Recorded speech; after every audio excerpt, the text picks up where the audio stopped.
सो hi everyone. इस video में मैं एनएफएस का कंप्लीट प्रैक्टिकल लैब थ्योरी सब कराने वाला हूँ। लास्ट तक देखेंगे वीडियो को। और ईएसएक्सआई का ये जो वीडियो है बहुत इंपॉर्टेंट है, कई पार्ट मैंने इस पर कवर किया हुआ है।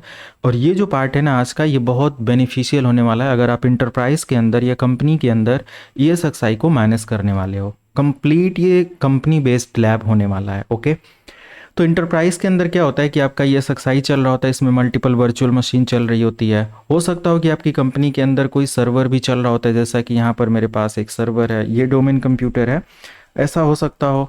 या फिर हमारे पास बहुत सारे डोमेन हो सकते हैं और हमारे किसी डोमेन पर या किसी सर्वर पर बहुत सारा स्पेस के लिए बनाया गया है, उसमें बहुत सारे स्पेस हैं, बहुत सारे डेटाबेस बनाए गए हैं। या उन स्पेस को आप अलाउ करना चाहते हो अपने ईएसएक्सआई के लिए, जैसे कि मैं यहाँ पर आपको दिखाऊं अपने इस ईएसएक्सआई क्लाइंट के लिए।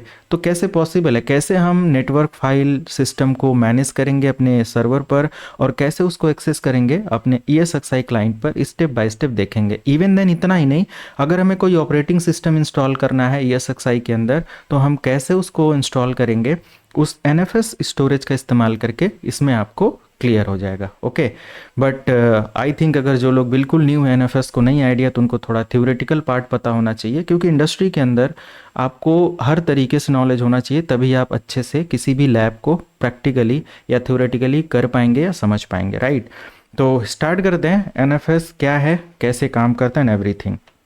तो first of all, NFS stand for network file system. Okay, it is a file sharing protocol and it allow user to share file and folders over a network. तो नॉर्मली तो हम लोग वैसे भी अगर कोई सर्वर ऑपरेटिंग सिस्टम है या कोई नॉर्मल क्लाइंट ऑपरेटिंग सिस्टम है, उस पर भी हम क्या करते हैं, शेयर कर लेते हैं, फोल्डर पर जाते हैं, राइट क्लिक करते हैं, शेयर कर लेते हैं।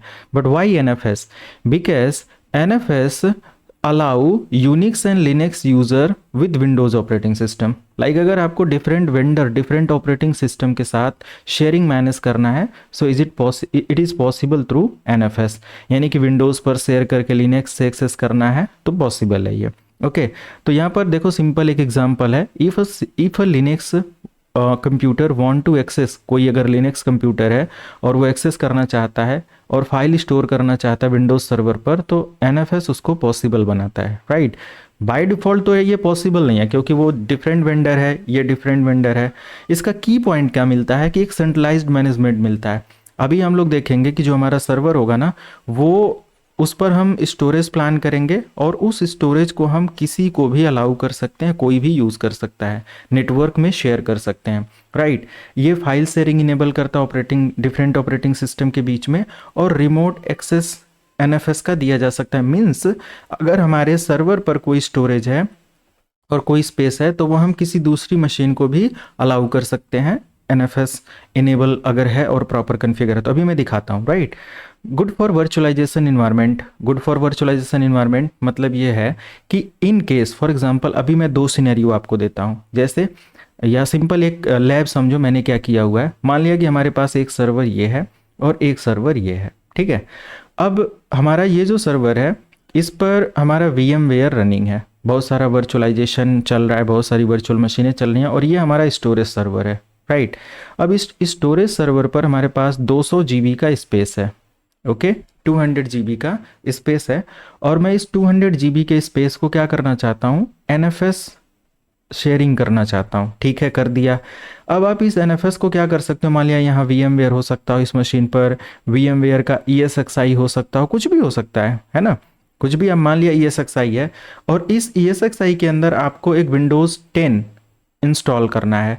तो आपके पास मान लिया यहाँ पर स्पेस नहीं है, तो इस एनएफएस के 200 GB में से मान लिया 100 GB का स्पेस देना चाहते हो, एनएफएस मैनेज करो और इसको अलाउ कर दो आप। ठीक है, ESXi को। अब ESXi में जब ऐड कर देते हो ना एनएफएस को, और जब इंस्टॉलेशन करते हो, तो आप बहुत आसानी से इस स्पेस का इस्तेमाल करके उसके अंदर ऑपरेटिंग सिस्टम मैनेज कर पाओगे। हम लोग ऐसा ही यहाँ पर बहुत डिटेल्ड में करने वाले हैं। राइट, तो अभी अगर हम लोग देखें एनएफएस विंडोज़ सर्वर में, what is sharing in Windows server. Windows server में देखो एसएमबी की भी शेयरिंग होती है और एनएफएस की भी शेयरिंग होती है। एसएमबी हमारा सर्वर मैसेज ब्लॉक होता है, फाइल शेयरिंग बहुत आसानी से किया जाता है इसके थ्रू, जो कि मैं आपको दिखाऊंगा। हर चीज़ प्रैक्टिकल के साथ समझें। एसएमबी मैं आपको दिखा देता हूँ।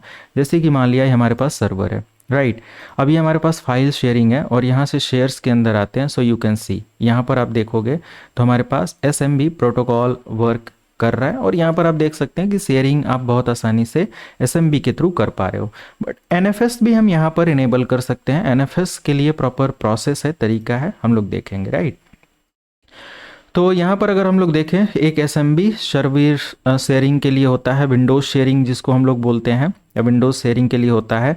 कॉमनली ये हमारा जो इस्तेमाल किया जाता है विंडोज़ ऑपरेटिंग सिस्टम के बीच में शेयरिंग को एक्सेस करने के लिए, शेयरिंग इनेबल डिसेबल करने के लिए इस्तेमाल किया जाता है। बट NFS जो हमारा होता है ये विंडोज़ के साथ लिनक्स और अदर वेंडर के ऑपरेटिंग सिस्टम के लिए कंपेटेबल करता है। ओके, इसका स्टेप हम लोग यहाँ से लैब के थ्रू परफॉर्म करते हैं। तो सबसे पहले अगर हम लोग देखें NFS के लिए, तो मेरे पास, मैं इसको जस्ट क्लोज करता हूँ, पहले NFS को अपने सर्वर पर इंस्टॉल करना पड़ेगा। बाय द वे मान लिया कि हमारा ESXi है, मैं यहाँ से एक्सेस किया हूँ और मैं स्टोरेज के अंदर आऊँ, मेरे पास एक डेटाबेस है, ठीक है, मेरे पास एक डेटाबेस है। बट मैं क्या करना चाहता हूँ कि मैं एक और स्टोरेज के अंदर डेटाबेस ऐड करना चाहता हूँ जो कि NFS का हो। ये तो हमारा डायरेक्ट स्टोरेज है, फिजिकल स्टोरेज है, मैं NFS को अलाउ करना चाहता हूँ। और NFS के बाद मैं उसको रॉ डिस्क में कैसे अलाउ करते हैं ये भी बताऊँगा। अगली वीडियो में शायद उसको कवर करेंगे क्योंकि इसमें सिर्फ एक कॉन्सेप्ट को मैं डिटेल में कवर करा रहा हूँ। तो सबसे पहले मुझे क्या करना है, मैं यहाँ से नेक्स्ट करूँगा और यहाँ पर आपको माउंट NFS डेटा स्टोर आ जाएगा, इसको सेलेक्ट करके नेक्स्ट करना है। अब आपको अपना NFS नेम, सर्वर नेम और NFS का लोकेशन पाथ और NFS वर्जन 3 या फिर ऑथेंटिकेशन के साथ आप जाना चाहते हैं ये दे सकते हैं। तो अभी मैं क्या करता हूँ, यहाँ पर मेरा NFS इनेबल नहीं है तो हमें अपने सर्वर पर आना पड़ेगा। विंडोज़ सर्वर ऑपरेटिंग सिस्टम है ये, नॉर्मली आप कोई भी सर्वर ऑपरेटिंग सिस्टम पर NFS इनेबल कर सकते हो। मान लिया कि मैं यहाँ पर आ गया और मैं मैनेज में आता हूँ, ऐड रोल एंड फीचर पर नेक्स्ट करता हूँ और मैं सिंपल फाइल एंड स्टोरेज को एक्सटेंड करूँगा। इसको भी आपको एक्सपेंड करना है और यहाँ पर आपको मिल जाएगा सर्वर फॉर NFS। आपको इसको सिलेक्ट करो, ओके करो और सिंपल इस फीचर को आप यहाँ पर इंस्टॉल कर लो। रीस्टार्ट भी आप मैंडेटरी तो नहीं है आई थिंक, इसके लिए सर्वर रीस्टार्ट नहीं होगा, बट सेलेक्ट कर लो। अगर इसको रिक्वायरमेंट होगी तो ये रीस्टार्ट हो जाएगा, बिकॉज अगर कोई भी रोल हम इंस्टॉल करते हैं और रीस्टार्ट रिक्वायर्ड है और हम नहीं करते हैं तो वो रोल प्रॉपर काम नहीं करता जब तक कि हमारा सर्वर रीस्टार्ट नहीं हो जाता। ओके, तो ये सिंपल मैंने यहाँ पर स्टार्ट कर दिया। जैसे हमारा इंस्टॉलेशन कंप्लीट होता है मैं यहाँ से इसको क्लोज़ करूँगा और जस्ट मैं अपने सर्वर में आऊँगा और देखूँगा कि क्या स्पेस है हमारे पास। तो आई थिंक अभी यहाँ पर तो कोई स्पेस नहीं है, बट मैं यहाँ से राइट क्लिक करता हूँ, डिस्क मैनेजमेंट में आता हूँ और मेरे पास एक डिस्क है आई थिंक 19 GB का, मैं इसको ऑनलाइन कर लेता हूँ और ये ई ड्राइव बना। ओके, इस ई ड्राइव के अंदर, सॉरी, इस ई ड्राइव के अंदर अगर मैं दिखाऊं यहाँ पर तो हमारे पास कोई डेटा नहीं है। मैं यहाँ पर एक काम करता हूँ, NFS डेटाबेस नाम से एक फ़ोल्डर क्रिएट करता हूँ। अब आप यहाँ से राइट क्लिक करोगे, प्रॉपर्टी में आओगे तो एक NFS शेयरिंग का ऑप्शन मिलेगा, ठीक है। आपको जस्ट इस पर क्लिक करना है और मैनेज NFS पर आपको क्लिक करना है। फाइनली यहाँ से शेयर दिस फोल्डर पर क्लिक करना है। आप इसका नेम चेंज कर सकते हो और इनकोडिंग सिस्टम सब कुछ एज इट इज़ रहने देना है। परमिशन इंपॉर्टेंट है और परमिशन के अंदर सिंपल आप यहाँ से क्या कर सकते हो, रीड राइट की परमिशन दे सकते हो ऑल मशीन के लिए, या फिर स्पेसिफिक अगर चाहते हो कि नहीं हमारे पास एक सर्वर है और यस हमारा सर्वर कौन सा है ये डिफाइन करना होगा। तो यहाँ पर हमें क्या करना है, अपने सर्वर का IP एड्रेस ऐड कर लेना है। तो करंट में अगर मैं चेक करूँ मेरे सर्वर का IP एड्रेस तो 11.195 है। ये IP आपको क्या कर लेना है, कॉपी कर लेना है। जस्ट यहाँ पर आप इसको ऐड कर सकते हो और इस पर रीड राइट एंड एवरीथिंग सब कुछ अलाउ करके आप इसको ओके कर दो एंड ओके कर दो एंड अप्लाई कर दो। कभी भी आप परमिशन चेक करना चाहते हो, अच्छा ये ऐड नहीं हुआ, मैं जस्ट ऐड कर लेता हूँ all machine everyone and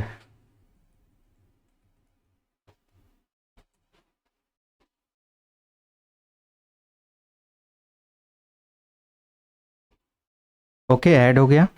finally okay करेंगे, यस करेंगे एंड अप्लाई करके ओके कर देंगे। शेयरिंग हमारा यहाँ से देख सकते हो इनेबल हो गया और यहाँ पर इसका नेटवर्क पाथ दिखा रहा है। एक तो ये पाथ आपके पास हो जाता है, अदरवाइज़ आप यहाँ से भी देखेंगे तो इस पाथ की ज़रूरत पड़ेगी, ये वाला, ठीक है। फोल्डर ओपन कर लो आप, ये पूरा पाथ है इसका। Okay, show, let me show, this is the complete path. Okay, तो यहाँ पर ये हमारा है, मैं यहाँ से इसको ओपन करता हूँ एंड यस इसको कॉपी कर लेता हूँ। ये पाथ की ज़रूरत पड़ेगी, यहाँ पर शॉर्टकट लिख के आ रहा है, जस्ट ये जो शॉर्टकट है ना इसको मैं हटा देता हूँ, ऐसा नहीं, जस्ट ये चाहिए मुझे।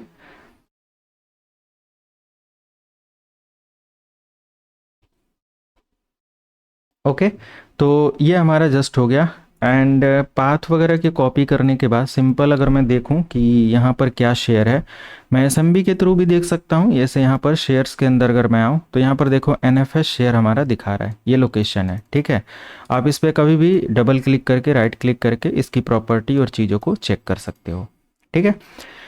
तो फाइनली हमारा शेयर हो गया। अब हम क्या करते हैं, इसका एक्सेस लेने के लिए अपने ESXi पर आ जाते हैं। तो ESXi हमारा इधर है और सेम यहाँ पर प्रोसेस करते हैं, बट मैं इसको कैंसिल करता हूँ एंड जस्ट मैं इसको रिफ्रेश कर लेता हूँ। Okay, let me refresh it. Okay, and refresh होने के बाद फाइनल मैं यहाँ पर स्टोरेज में आऊँगा और मैं एक नया स्टोरेज यहाँ पर प्लान करता हूँ। न्यू डेटाबेस में आएंगे, NFS पर आएंगे, नेक्स्ट करेंगे और NFS का कोई नेम देंगे। NFS 1 में दे देता हूँ इसको, स्मॉल कैप्स जो भी आप देना चाहो दे सकते हो, NFS 1। ओके, और सर्वर जो हमारा है 192.168.11.195। आप मेक श्योर कर लें कि दोनों IP आपसे या आपसे कम्युनिकेट करे, और जो लोकेशन आपका था, पाथ था, वो आपको यहाँ पर देना है एंड देन नेक्स्ट करना है और फाइनली यहाँ पर फिनिश कर देना है। आपका एक देखो 19 GB का है ना, 19.93 GB का एक एक्सेस मिल गया। आप यहाँ पर देखेंगे तो आपका ये भी 9 GB का एक फ्री स्पेस के साथ ये NFS है। कितना आसानी से आपने कनेक्ट कर लिया। और अब आप क्या कर सकते हो, इसके अंदर जो भी आपको वर्क करना है वो कर सकते हो। For example while installation of new operating system, आप इसको मैनेज कर सकते हो एंड एवरीथिंग। ओके, जैसा चाहिए वैसा आप बैलेंस कर सकते हो। NFS हमारा प्रॉपर यहाँ पर अवेलेबल है। अब इन केस अगर मान लिया कि मैं इस NFS 1 को मैनेज करना चाहता हूँ या रजिस्टर करना चाहता हूँ किसी VM के लिए, how is it possible? Okay, तो मान लिया कि मैं यहाँ पर नया वर्चुअल मशीन क्रिएट करता हूँ, क्रिएट न्यू वर्चुअल मशीन, और मान लिया कोई भी XYZ ऑपरेटिंग सिस्टम आप इंस्टॉल करना चाहते हो। मान लिया कि मैं Windows 8 इंस्टॉल करना चाहता हूँ, जस्ट डेमो आपको दिखाना है, और कोई भी आप ले सकते हो। और यहाँ पर मेरा विंडोज़ है और यहाँ पर मैं विंडोज़ 8 का 64 बिट ले लेता हूँ। और यहाँ पर देखो हमारे पास एक तो डेटा स्टोर 1 है और एक हमारे पास NFS है। मैं इसको सिलेक्ट करके कंटिन्यू कर सकता हूँ और इसके अंदर ऑपरेटिंग सिस्टम इंस्टॉल कर सकता हूँ, क्योंकि ये हमारा शेयर कहाँ पर हुआ है, सर्वर पर हुआ है।